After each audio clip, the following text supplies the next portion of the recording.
જૂનાગઢ ગિરનારની તળેટીમાં બમ બમ ભોલેના નાદ સાથે આજથી મિની કુંભ મેળાનો પ્રારંભ થઈ ચૂક્યો છે। ભવનાથ મહાદેવ મંદિરમાં સાધુ સંતો અને અધિકારો દ્વારા ધ્વજારોહણ બાદ મહાશિવરાત્રી મેળાનો પ્રારંભ થયો છે। આગામી 4 દિવસ ગરબા ગિરનારની ગોદમાં ભજન ભોજન અને ભક્તિના ત્રિવેણી સંગમથી શિવરાત્રીનો મેળો યોજાશે, જેમાં દેશભરમાંથી સાધુ સંતોનું આગમન થઈ રહ્યું છે। જ્યારે કે 8 માર્ચ સુધી લાખો ભાવિકો અહીં ઉમટી પડશે।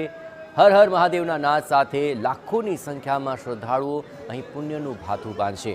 શિવ આરાધનામાં લીન થવાના આ મહા અવસરમાં 250 જેટલા અન્ય ક્ષેત્રોમાં હરિહરનો સાદ સંભળાશે। આ ઉપરાંત યાત્રિકોની સુરક્ષા માટે 2800 જેટલા પોલીસ કર્મીઓ તૈનાત કરવામાં આવ્યા છે।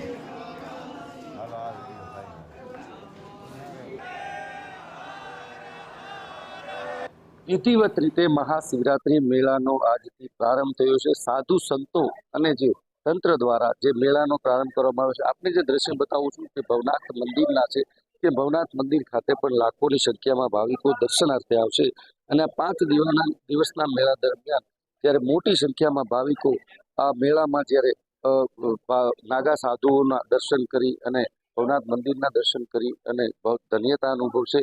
વિધિવત પ્રારંભ થતા 5 દિવસના મેળા દરમિયાન તંત્ર દ્વારા પણ તમામ પ્રકારની તૈયારીઓ પણ પૂર્ણ કરી લેવામાં આવી છે। વિજયસિંહ પરમાર, TV9 જૂનાગઢ।